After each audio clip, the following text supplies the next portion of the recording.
Hello, wonderful. This is Sarah K. Ramsey, and I am here with Melissa Wish, who practices family law. And we are going to talk about the question so many of you have is, if I want to leave a toxic marriage, what the heck do I do? Hey, Melissa, how are you? Hi, Sarah. How's it going? Oh, it's good. We were just talking before we jumped on here. We are all in quarantine season. Mhm. That is the beauty of technology and the beauty of being able to work from home. And Melissa, I know you do more than just practice family law because you get to work from home too. Can you Right. tell us some more about all things that are Melissa?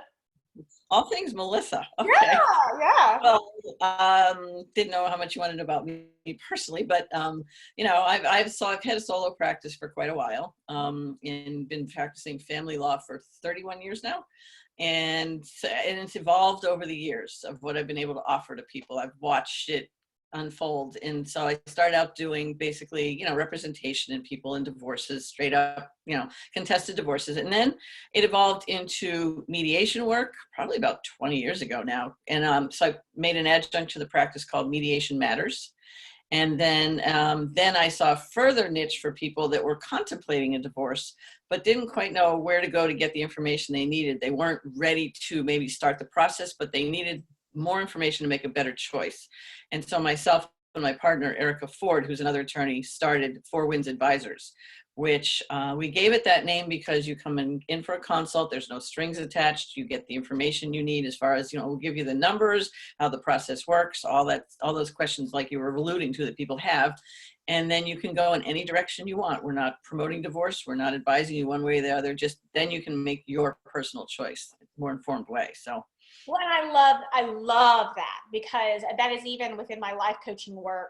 I get people into action, Mm, but they get to choose the action, right? I don't want to, right. there's so many people, it's like they feel like they have an agenda and, push divorce. I was actually on a Q&A with my Wondrous Women group, and she said that I saved her marriage. I was like, wow, that's way better. Yes. Awesome. With just good strategies, right? And as your people are looking to make decisions for their future, so many people in the Finding Love and Success group are looking to make a Hmm. quality informed decisions about their future. I love what you do with the Four Winds. I really do love that. Yeah, thank you. It's been really gratifying to do that work because people come in and frankly, they're a bit of a mess because they're so torn Mhm. and they don't know what to do. And we've actually saved a marriage or two as well, believe it or not, because people come in and get information and they go back home and they're like, hey, that stuff you've been telling me, it's not true. And now I know the deal. And can we sit down and really talk this out in a more informed way, because you're not giving me the straight story. And now I know what it is now. And so they come into it with more of a place of power. Yes, And yes. yeah, and they found their voice. And it's interesting because some of them come in and say, I've never talked about this out loud before. Because they don't want to talk to their friends about it because it's so personal. And frankly, if they talk about it and then they stay in the marriage, they feel like an idiot, right? Mhm. Because the friends are looking at them sideways going, well, I thought it was that bad. When people are trying to figure that out. And people that are trying to leave a toxic relationship, like your group specializes in, we tell them there's different ways to go about this. A lot of people want to tread lightly when they're leaving a toxic relationship, and you can do that. We tell them that you don't have to go into this in a hard charging way and have them served at work and embarrassed and everything else. It's like, you can have a simple letter from your attorney saying, look, I've been retained. We're interested in proceeding amicably. Please contact us. If you don't contact us, then we'll have to have you served, kind of thing. So you give them an opportunity to jump into it that way. It's funny, I had a gentleman call me the other day, a new client, and he was describing his wife to me, and he's having such a hard time. And I was talking to him about dealing with a narcissist. Mhm. And he said, you're not the first person that's mentioned that to me. He said a couple other people were, and he said, I hate to think of her that way, but maybe she is. I said, sounds to me like she is. And so given that personality type, you need to know how to handle that. Gosh, yeah. Um, Yes.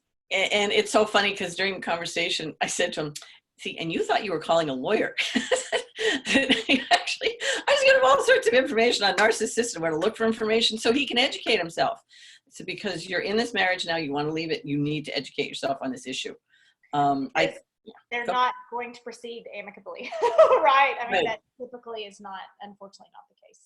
No, no, it's not the case. So we talked a lot about control issues Mhm. and around those type of folks and what he can do to sidestep those while they're still together, kind of thing. Just a survival mode, really, at this point. And what are Um, some of those things that you advised him on? That's but definitely, I'm like, sure, my people, what they would want to yeah. hear. So what was your question again? I'm sorry. So, what some ways he can prepare the change of control dynamic where they are more on equal footing as he thinks about leaving the relationship? Right. So I guess one of the things I talked to him about is letting her take the lead on more things right now, in the dynamics of their relationship. He would talk to me about letting her, like he would try and approach her, even in an affectionate way, and that was not well received at all. Kind of stepping back a bit, as they call it, gray rock bit, within your four walls. He said the explosion happened over a very simple matter where he was laying on a blanket that she uses, and she started to argue with him about the blanket. And he kind of got his principles up, and he said, I'm just laying on the blanket. What's the problem? And I said, well, that's the sort of thing that will spark her for some dumb reason. So anything like that, just give her the blanket. Don't, I'm saying it's hard to put aside your personal pride and principles, but I think I think in that moment, it's wise. You're playing the long game. You're not playing the short game. Yes, yes, yes. And the way I describe it to my clients is if you want to get to the backyard, if there's a barbecue party in the backyard of a house, what we try to do in toxic relationships is go to the front door and bang our heads on the front door over and over and over again, hoping that if we bang our heads hard enough, they will open it. Mm-hmm. And it doesn't work. Most people have been Right. doing it for years. And it's like, just go around the house. Mm-hmm. Like that's an option, is to go around the house, because even in the setting, I'm going to clarify a couple of things since some of the people listening may not know, but it wasn't about the blanket. It was about the control. Right. There was something she wanted to control, some way she wanted to disarm him.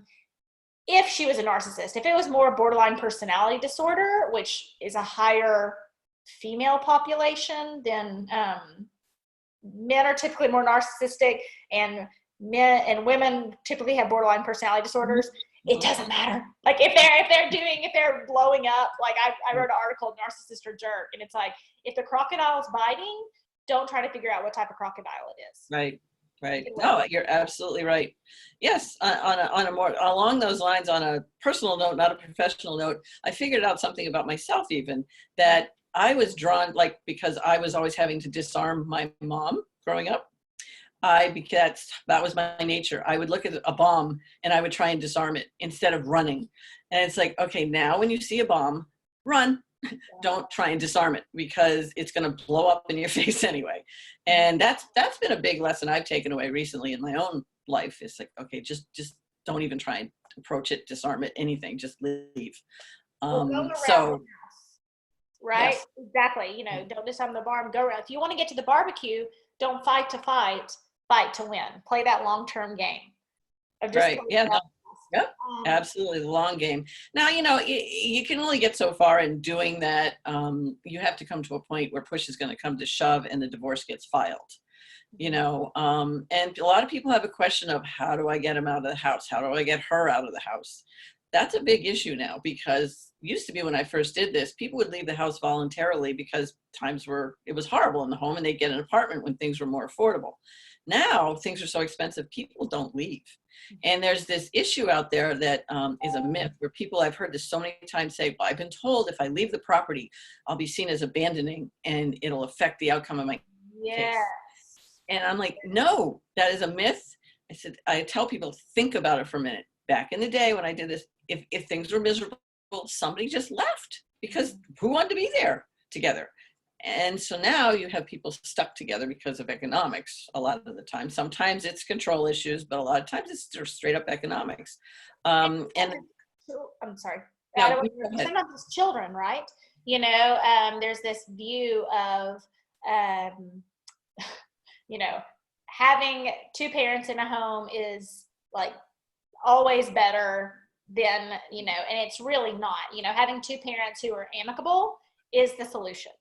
Mhm. If you can't have two parents who are amicable, having your kids watch every fight is not the answer. And I know that's hard. I don't say those words lightly. But children constantly walking on eggshells, disarming bombs, feeling tension, all those sorts of things, statistically, it is better for them not to be in that situation than to have no reprieve from that situation. And there's this idea, I want to keep my kids safe, right? As we all want to keep our babies safe. But really recognizing, well, am I keeping them safe? Just because I'm here, are they really emotionally safe? And thinking, if I leave, if I get them at a different place, there is some type of space in their life that is calm and peaceful. Right. And, no, I absolutely agree. Yeah. Well, to that end, there is a remedy they can I mean, I practice law in Massachusetts, but I'm guessing these principles apply pretty universally, that they can do a motion to have that person vacated from the home. But the standard for that is they have to be endangering the health, safety, and welfare of the household. It's not the same standard as a restraining order. It's a lower standard. Say they're, constantly harassing you while you're in the house. They're not letting you sleep. They're segregating out their own food, and they're not, not allowing you access to your own food. There's things that they can do that are, frankly, very toxic and endangering in the home. And those can be used on a motion to vacate to ask the judge to have them removed from the home. So if someone was trying to figure that out, if that was true in their state, where would they find that information? Well, obviously they'd have to contact an attorney in their state, or these days you can Google everything. I would certainly, if I'm Googling that, I Google it for your particular state. And what language would you use to Google that? Just to be super clear, because that's great information, just to be super clear. What would you use? Yeah, you do Google a motion to vacate is what you. Motion to vacate. Motion to vacate. Sure people have that language. A motion to vacate. Motion to vacate, yes. And go from there and see what you come up with. Obviously, your best advice is from an attorney, but these days you can at least get a baseline if you Google something, and you don't have the money to go see an attorney, frankly. You could see if you're fitting those standards for endangering the health, safety, and welfare. Again, a lower standard than a restraining order. Restraining orders are, an option, but I have my own personal opinion about those. Sometimes people use those as a weapon in a divorce, and that really is one of my pet peeves, I gotta say. So please do the other alternative if that's what actually fits your situation. The restraining order has ramifications that you might not even think about on the other end. I have a case right now where the guy owned 69, he was a gun collector, and he had 69 guns. And he's out on a restraining order, and yet they are having to pay for the storage of those guns, and it's into the thousands of dollars because he had all these guns. He's also now living in a hotel. Those things. So that's why I try and caution people about being careful about the restraining order piece. So, hey, sometimes people absolutely need them. I'm not trying to tell them not to, but there is, I guess what I'm trying to emphasize is there's a measure in between that they can utilize. Instead. That is perfect. That is perfect information. And I think one of the things you and I had talked about before this call is there's an assumption that if you study narcissism, right, which narcissism is like the main term right now for people with high conflict personalities or very controlling personalities. Is that what you've seen in your work? Oh, yeah. Yes. And you mentioned the borderlines as well. And the borderlines are a little more insidious and not as much talked about, but it seems like when you read the characteristics of a borderline, a lot of them fit, and you'd be surprised.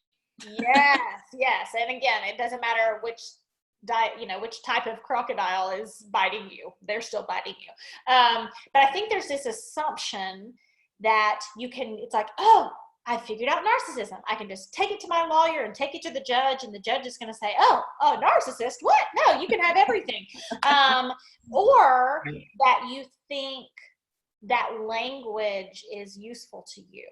One of the things I advise my clients on is using things like, this is from the 5 types of personalities that will ruin your life. And he talks about a pattern of high conflict. a pattern of dishonesty, a pattern of whatever it may be. Does that language fit with what you've seen? Yes. I going back to your point about coming in with your own self-diagnosis of a narcissist and expecting the judge to completely comprehend what you're talking about. A lot of people in the court system aren't onto that. The judges, they just aren't. I mean, narcissism, I think, is an overused term right now. So they may discount it a bit in their mind and saying, oh, well, everybody's a narcissist now. But there is a serious diagnosis with that. And it does come with, as you said, it's a disorder and it's serious for people that have to live through it. It's mind bending and horrible for people. Oh gosh, yeah.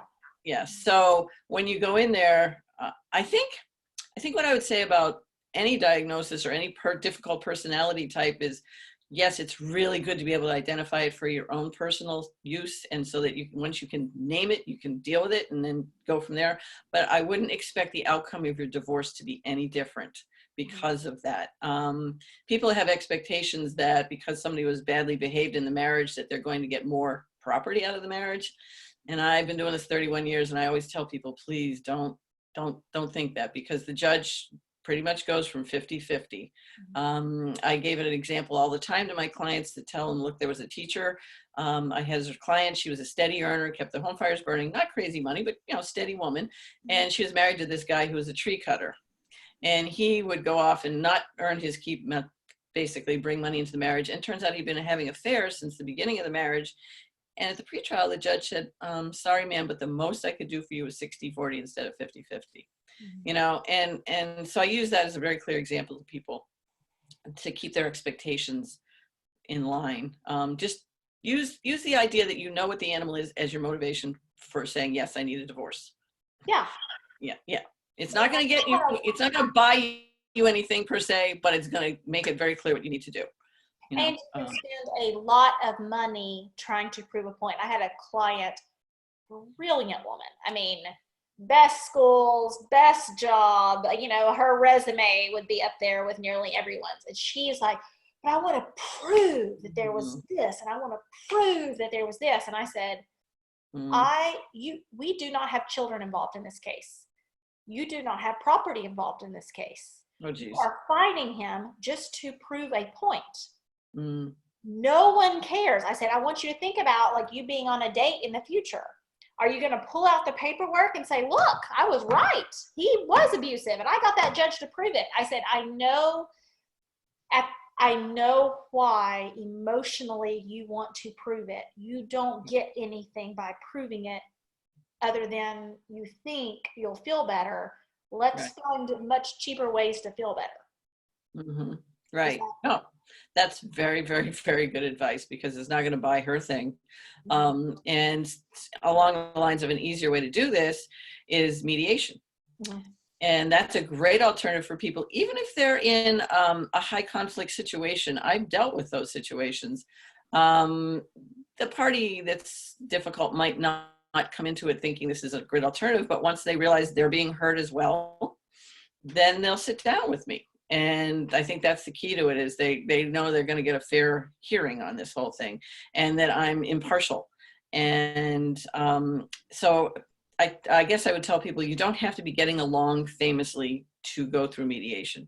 You just have to have a level of some semblance of trust that's left that they're going to honorably do this process.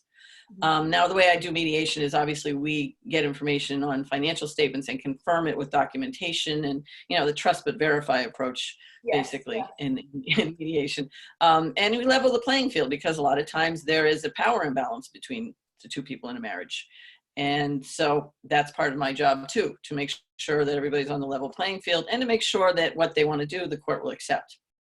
And in those cases, and this may seem like common knowledge, but in those cases, when there's a mediator, that does not have to be like we see in the movies, right? Where there's like, you're with the lawyer on one side of the table, they have their lawyer on the other side of the table, and you guys are talking back and forth. You can actually do that from two different rooms, and the mediator goes back and forth between the two rooms if there's a real power imbalance. Does that? Well, yeah, you could, if it was that bad, do a little shuttle diplomacy, as I call it. But I've never had to have to do it that way. I've always, and they That's haven't a better mediator than some. For some reason, they feel very intimidated by, their person and their situation. So you are Right. so knowledgeable in this area and can talk so eloquently about it. And I know your clients have been very lucky to have you as a mediator. Well, thank you. But So, still, thank you. But I think people get a sense when they come in the room mhm. that this is going to be a fair process with me. And I've had women that are in tears a bit at the beginning because they do have that fear. And they do, but once they see, how this is going and everybody's being listened to and everybody's got the same level of participation, and they very much relax, and are. I have a couple I'm working with right now that come to mind that was the dynamic going on, and he had been dishonest in all sorts of ways with her, and she was teary-eyed at first. But then again, when she saw that I was not taking him at his word on everything, that he was going to have to prove to me what he was asserting, she felt confident. I guess what it was is she felt confident in the process then. You know what I mean? So that was fabulous. And I've never actually sat as a mediator with attorneys in the room. It's usually just myself and the parties. That's it. Wow, that's awesome. That's even better. Yes, Great. you're a very good mediator then. I'm very good. Well, it tones the room down incredibly. Yes. If you don't have the lawyer, everybody lawyered up, Right. in the room. And the way I do it with people is they have in my mediation agreement, it's very clear they have the right to consult with an attorney during the process, or to have an attorney review the agreement once it's done. Certainly, absolutely.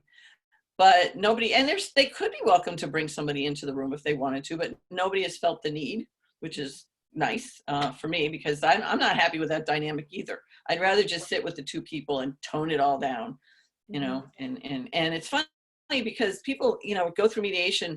Nobody ever really tells me why they're getting divorced. It's interesting. And I don't ask. So it's kind of nice that way too, because you don't have to get into all that baggage and the nitty gritty of things if you don't want to. Yeah. That's what your therapist is for. Basically. And that was the next thing I wanted to talk about. I think sometimes it's hard to know the difference between a lawyer and a therapist or a coach or somebody, a support system. A lawyer is a very expensive person to listen to your troubles for no reason. Mm-hmm. Oh yeah, no, absolutely. And women who've been in toxic relationships are typically over explainers. Mm-hmm. They thought if they could explain in a different way and communicate in a different way, that they could change the outcome. If I may use you as an example, as well as myself as an example, so many people who've been through any type of this situation, I call it smart girl syndrome, right? Oh, I love that. I've read yours and listened. I love that. Oh yeah. My husband goes, "Did you just make that up?" And I was like, "Yes, but it's dead on. Like every female who's been through this is like, oh, that's exactly what happened to me." And smart girl syndrome is you've never met a problem you couldn't solve. Yep. So why wouldn't you think if you worked hard enough at this problem, you could solve that as well? And you use the example of your mom and diffusing the bombs, right? So your whole life had been trying to, okay, if I do this, and if I say it this way, and if I, come home 15 minutes early, and if I do this and this, then maybe I can avoid the bomb, right? And so then when we do that same process, we train our brains to, okay, I need to think this, and I'll overthink this, and I'll do this, and maybe if I do this, maybe I can do this, I can change the outcome. And as hard as this is to accept, we think we can apply that same logic in our head to changing the law sometimes. Does that feel true to you? Does it seem true to you? Yes. I think people feel like everybody thinks their situation is unique, right? And so, and then you try and tell them, well, actually, I've seen this before, and this is how it plays out, kind of thing. And, to your point about over speaking and over analyzing and everything else, I do take time often when I'm not doing mediations, when I'm representing somebody, to listen for up to 2 hours, because they start out with the initial layer of information. And then once you get past the initial layer, a lot of times you get to the details that are very significant in making a difference. Not necessarily an outcome of a divorce, but I'm talking more about usually a custody situation with children and parenting time. You know, because people are very reluctant to actually tell you how bad it might be initially. You really need to tease it out of them a bit and listen, and then they'll get there. And that then you can do a really meaningful affidavit for them that can get them where they need to be.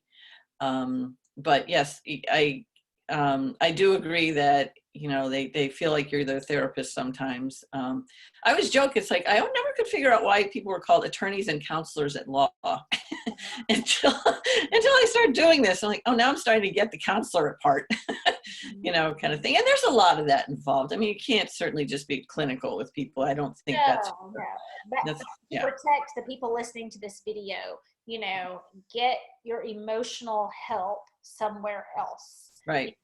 That's what the 4 Winds does, right? Then you get a plan, and so many of those things, it was like, what are you know, Googling the motion that we talked about earlier, you know, being able to come in with a strategic plan and have the lawyer know the information they need to know, rather than the, you know, right, if at all possible. Because I get calls from people and they're emotionally upset, and then they want to call and like kind of like vent to their lawyer, which is, you know, not helpful. But I do want to ask, when you are in that 2-hour process and you get to the end and it's like, oh, that's actually very useful for a custody battle, what are some of those things that are very useful that the average person may not know? Okay, that's an interesting question. What they might not know is what the judges actually pay attention to, I think is important for people to know. And what the judges pay attention to is what I call kind of the fake dad syndrome, where all of a sudden dad has risen to the occasion and he's super dad, and the woman knows this has not been the case during our entire marriage, and now he's trying to swoop in and get 50-50 custody or more based on this. So you need to basically document historically who's been the primary caretaker for the children, who's taken them. This is what they care about. Then they'll ask, if there's an investigation, this is what they'll ask: who takes them to the doctor's appointments? What's their favorite color? What's their favorite food? From those type of pieces of information, they can tell who's really paying attention to the kids. Basically, obviously who puts them to bed. It's the nitty-gritty of daily life that really matters to the judges in figuring out who's the primary caretaker in these children. And you will also need to talk about, you know, if there's verbal abuse and anger. Anger is important because obviously, you know, it doesn't have to be physical to be endangering to people's welfare. And I think people need to be very clear on that. You know, substance abuse is big. And in the days of legalization of marijuana now, you kind of have to look at that and say, well, do they smoke pot to an extreme now, just like you have to treat alcohol, which is also a legal substance. But yes, so substance abuse is big. As far as who's trying to alienate the children, parental alienation is a big one.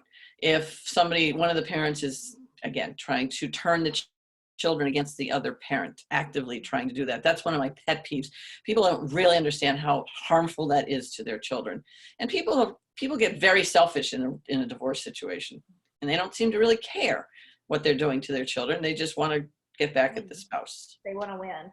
And, you know, the way I've heard it described is if you are saying dad is stupid, if you're saying mom is stupid, whatever it may be, the child, oh, a piece of me is stupid, right? A piece of me is dumb. A piece of me is broken. A piece of me is, and one thing I do with my children is I'm always like helping them identify with like even extended family members. My son, it's like, oh, you're messy just like Pawpaw. You're messy just like your grandfather. You're messy just like, you know, to give them that emotional place.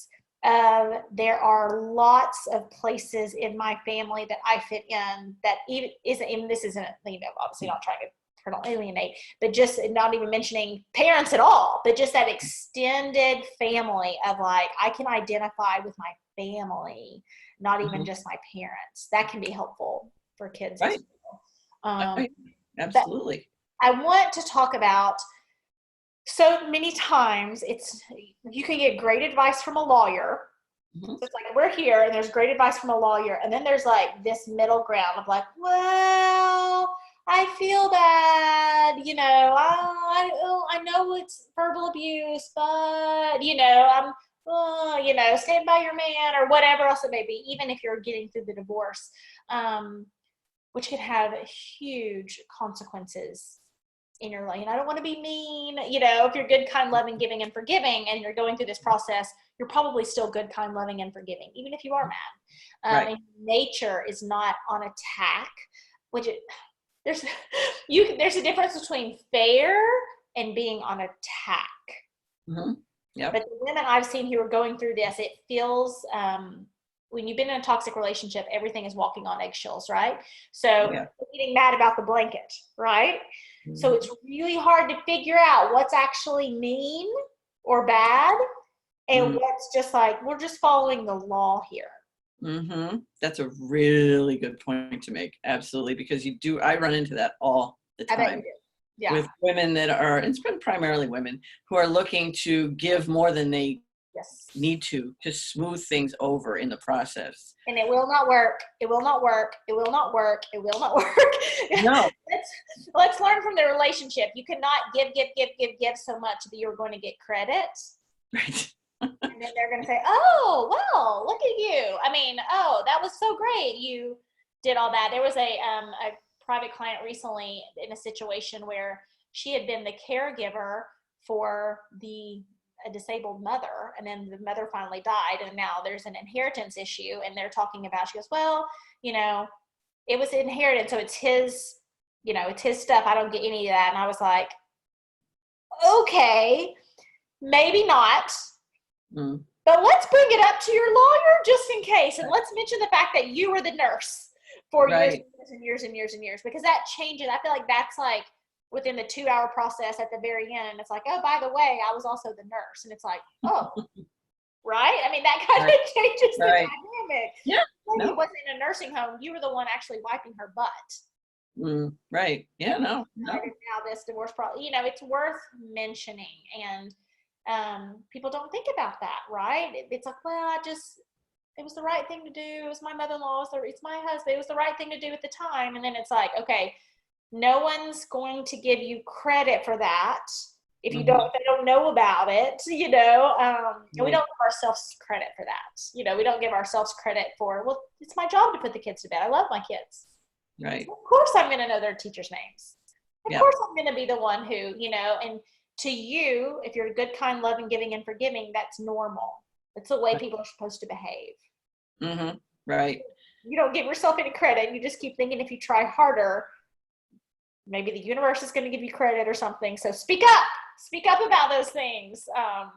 Right. No, absolutely. There are women who come in to see us that are talking about, well, he can see the kids as much as he wants.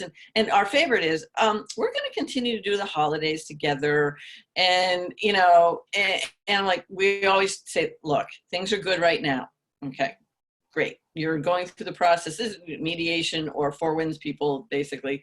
It's okay now, but guess what? It's going to change. And the law does not require, like you were saying, following the law versus what these people voluntarily want to give up. Just follow the law and you'll be fine. If you want to do something, hey, between the two of you, if you want to reach an agreement, great. But don't have that in your divorce document, because then you're stuck with it. Make other provisions. And I think what people partly do that for is not even necessarily to be kind and giving, is they want to minimize the change in their lives as much as possible because it's painful enough as it is. And so I get that motivation, but it's not realistic. Things are going to change. And it's okay. It's just a different normal. What I would say to them is how you interact with each other is the most important factor for your children. As far as being cordial, at least with each other when you're in their presence. You don't have to get along famously, but at least cooperate with each other. There's, as there's statistics on that, it's the children will fare so much better in a low conflict divorce or post-divorce atmosphere. And unfortunately, when there's an abusive person involved, you have to, you feel like, oh God, I'm always giving in, which, I get that. Excuse me. But, sometimes you can't avoid the conflict. I mean, sometimes you have to stick to your guns and just say, look, no, this isn't right. This isn't fair. I'm going forward, and I'm sorry if you don't like it. Excuse me, I got a little cough, but this is what I need to do for ourselves, for myself and the children. So women, if you're listening, ladies, if you're listening, don't feel badly about sticking to your guns on things. It's important for your children and for you. They say that, women, either they stay in a marriage or they leave a marriage for the children a lot of times. Yes. And I want to, you were talking about your pet peeve. My pet peeve is when I get with women and they're in a relationship that they know is toxic, they know they need to leave. And I'll say, well, how are your kids? And they're like, oh, they're fine. My daughter's stronger than me. She would never put up with this. And that is my pet peeve. And it's like, children become who we are, not who we tell them to be.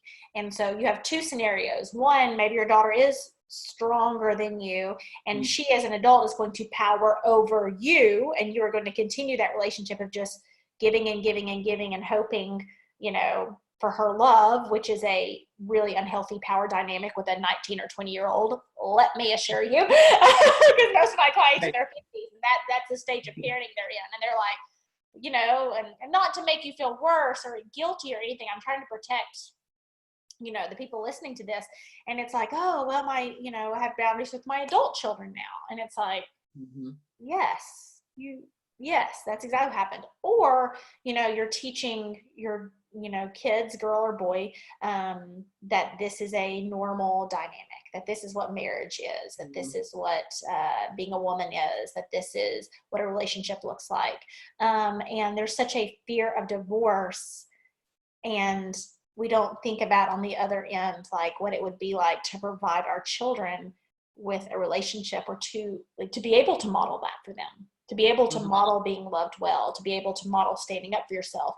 Because you don't, I understand not liking conflict. I actually took that personality test I posted in the group, and it was like, I score super low on conflict. Like, it's not, you think if you're someone who works to not allow people to take advantage of you, that means you like conflict. And it's like, I hate conflict.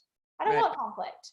Right. But I want to be the example for my children. I want to be the example for you guys. I want to be the example for the world, right?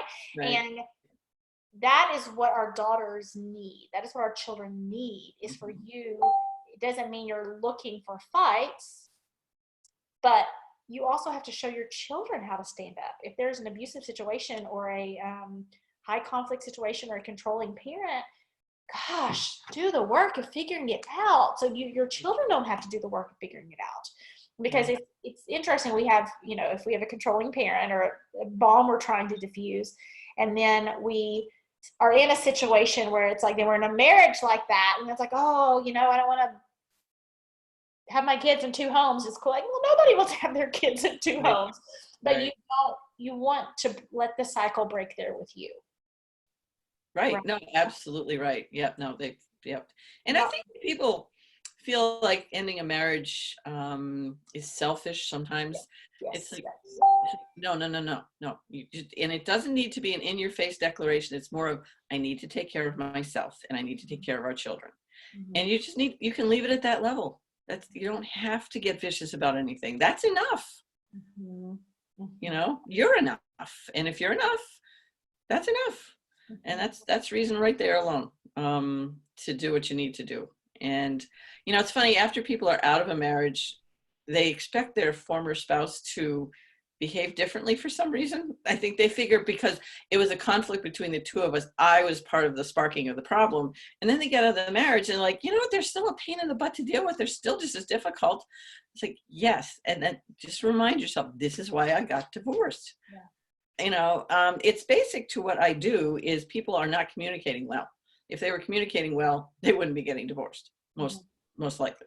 So I just kind of stop them and say, just look at this is why you're getting a divorce. So you don't even need to like knock yourself out about it. Just like, oh yeah, remind yourself, oh yeah, that's why.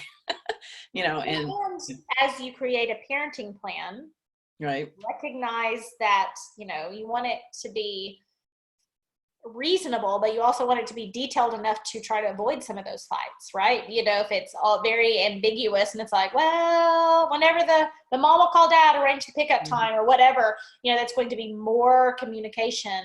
That's going to be frustrating if the communication in the marriage has been frustrating.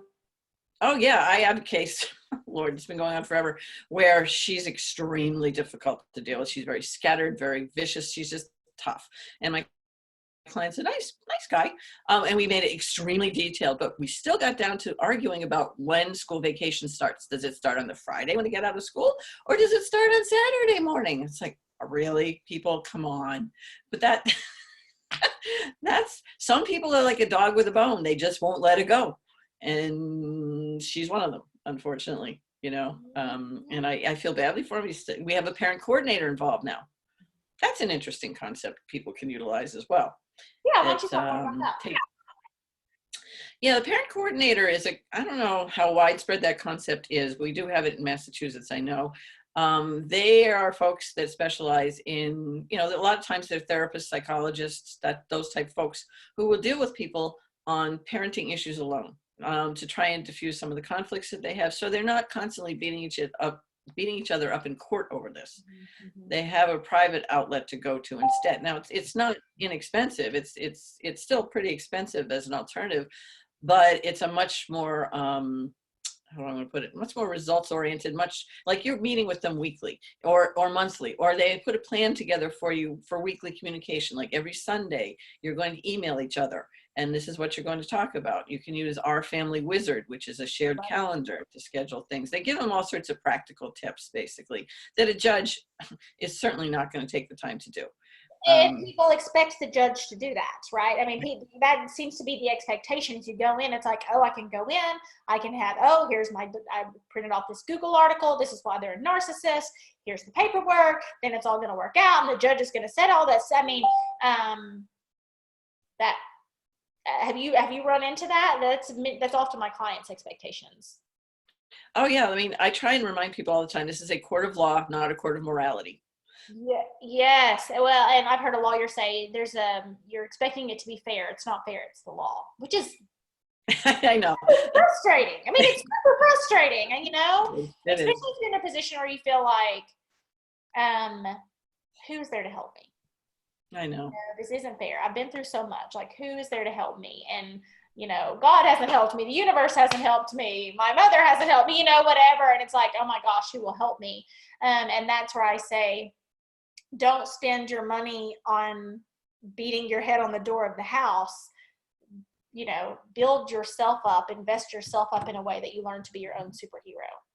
Right. That's it. Like, that's the only answer. Like, that is the only answer, is you changing yourself in a way to change the dynamic of the relationship so that you can be that role model for your children. So you can be that, you want to be the person he doesn't want to not mess with in an aggressive way, but if you've been in a situation where you kind of doormat through the marriage, and then you know there's 10 years of life left or parenting left or whatever, and you want to change that dynamic, and the divorce is not the way to change that dynamic. That's the way to change the living situation. Is that fair to say? No, that makes absolute sense. Absolutely. That's why, again, but people expect that the dynamic to change just because they got divorced. Well, it doesn't. You're still dealing with the same person. So to your point, you're the one that has to make the changes in yourself to change that dynamic. Absolutely. And the boundaries that you put up are huge. Probably didn't have too many boundaries in your marriage. And now all of a sudden you've got boundaries and they're not reacting well to that. Well, okay, they're going to have to make the adjustment or not. It depends, but you can't compromise yourself or your children. That's the bottom line. Right. Don't compromise yourself, because then you'll have no regrets. You'll never have no resentment. I mean, to me, the worst thing in life is regrets. Yes. Ugh, more than anything. And so if you stay true to yourself and to your truth and keep your boundaries, you won't have those regrets. And you can walk away with your head held much higher than you normally would. Yes. Well, and I think there's this impression, that, you know, obviously this is going to sound insane. My dad did his doctoral thesis on dating. Like, I was reading marriage books when I was like 11 or 12. Like, it was a very strange childhood in that regard. I've been like studying to be a life coach forever. You know? Yeah. But it's interesting. And I think there's this impression, like, obviously divorce is very hard. It's a very difficult decision. It's a pain. I mean, it's not fun. It's a death. There's grieving. It's awful. But I think that sometimes there's this impression that like, or people can be guilted if you're thinking about leaving and people are trying to get you to stay. It's like, gosh, everybody gets divorced regrets it. Oh, every children who turns out, from a broken home, they're all a mess. They're all this. They're all, and it can get really saucy on those situations and start naming children from who this is not nice. This is not the nicest version of me, who've come from who've turned out a bit of a mess from parents who stayed together. And it's like, the reason I bet they're on drugs, their parents stayed together. That is why that kid's on drugs. Because it's a logical fallacy, right? It's the same argument, So obviously is an enact home where two people are kind to each other and supportive of each other the best situation? Obviously. If that's not the situation, I'll ask you. I don't know anyone who regrets their divorce. I really, truly do not know anyone. And that's a bit shocking. What has been your experience with that? That is so true. Absolutely, absolutely true. You're right. I've never heard anybody say that. And that's an interesting point. I've never really thought about that, to tell you the truth, because I don't follow on the other end of it. Right. But the people that, I see them later, or I have seen some clients later and I tell them, you look fabulous. Exactly. Yes. And they're like, thank you. I feel so much better. Yeah. I always tell them it's like a roller coaster ride. All right. It's going to be a rough ride. It's going to be ups and downs, but you will get to the end of the ride. I promise. I haven't lost anybody yet. You'll get to the end of the ride and you'll get off and start your life. And I think people need to feel, I try and set realistic expectations for them. It's not going to be smooth necessarily the whole way through the ride, but you'll get to the end. And you're right. Nobody regrets it. It's, it doesn't, it's funny. People think it's going to make life harder for you. In some ways it does, maybe financially for a while, but I've seen most people recover financially because they figure out what they have to do. Especially women, if they haven't been working, which is not nearly as common. What we've been seeing in our Four Winds work, which has been fascinating. Probably a vast majority of our Four Winds clients are high-performing women with non-performing husbands. That's a lot of my client base at this point, and that's why I say that, that savior syndrome, the smart girl syndrome, and with relationship dynamics, you either have someone playing the hero, which is, let me tell you how to run your life, or the victim, which is like, oh, you have to save me from my life. And you have good, kind, loving, giving, forgiving women. Oh, well, he just needs a little help. I mean, he hasn't, he was in a job last week, or whatever it may be. Right. I'm talking with you. It's been a fascinating dynamic going on, and they're out earning their husbands. They're still doing everything around the house. The husband's falling apart. And I have a theory about it. I'm not sure if it bears out or not. My theory on this is that I think men are feeling like they have no role, that they're not needed because, and I'm not saying we should go back to the dark ages or anything, but somewhere there needs to be, I think, a better balance, because women are doing and are capable of doing it all. And we're doing it all at our own self-sacrifice, but men are feeling emasculated and worthless. And it's not, we're not doing that intentionally. It's just, they'll let us take all this stuff on too. They're just as much to blame. But I think that is the dynamic that you see with marriages these days, where women are out earning and still are capable of doing everything, and the men are feeling worthless.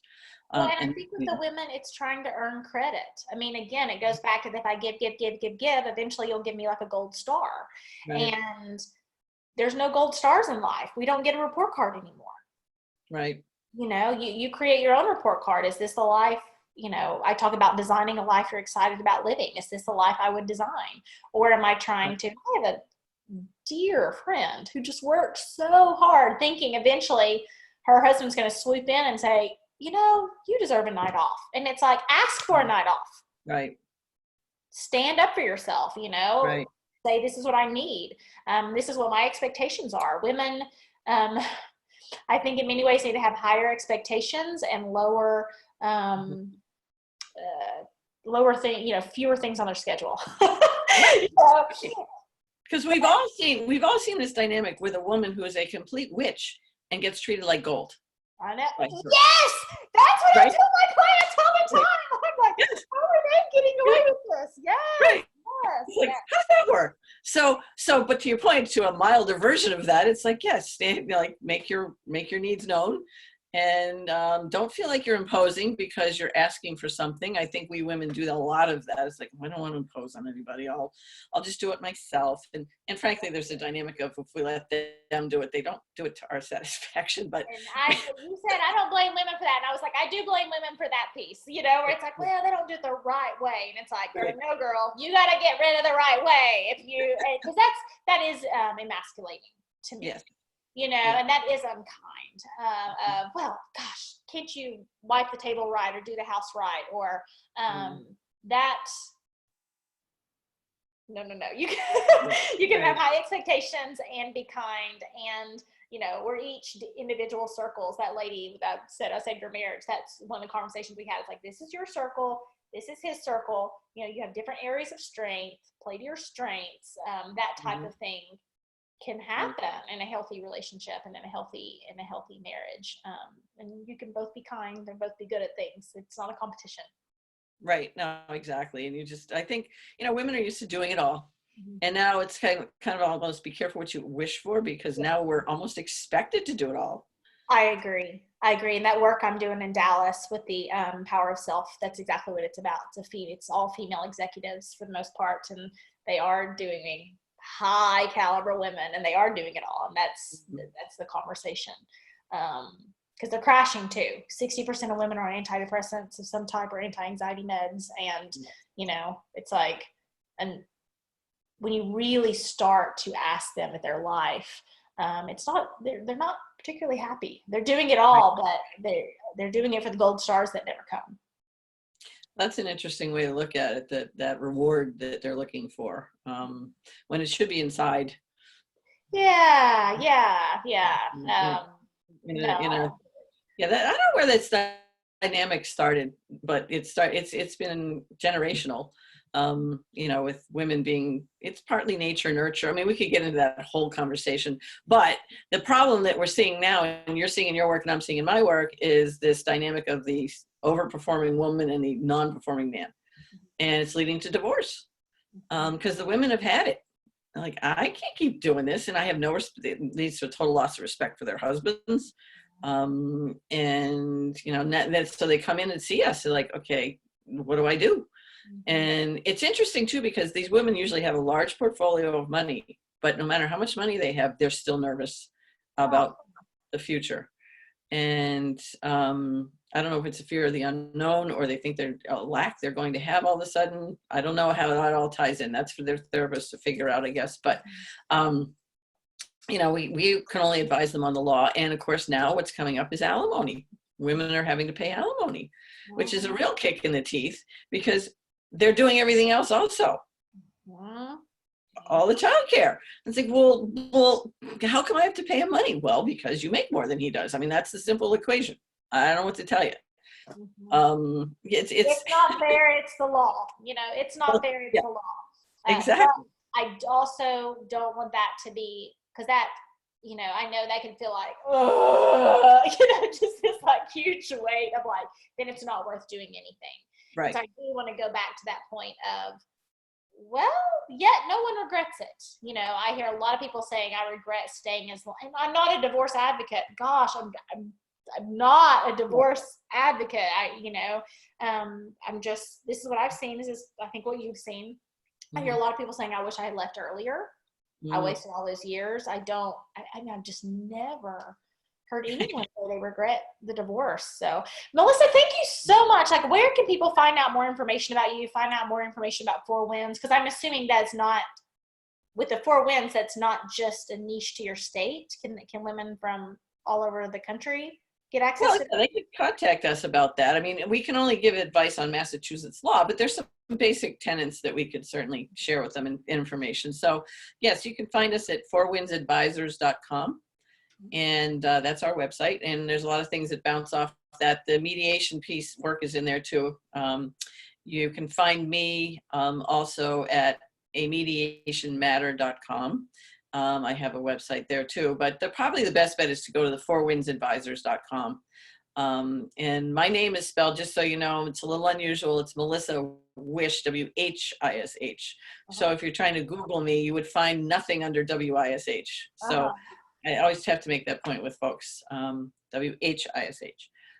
So anyway, so yes, and my office is in Rockland, Massachusetts. So again, if you're trying to Google me, those are some key words you can put in there to find me. The links below when I post this to the group and stuff, we can put the links in the chat and the comments and stuff.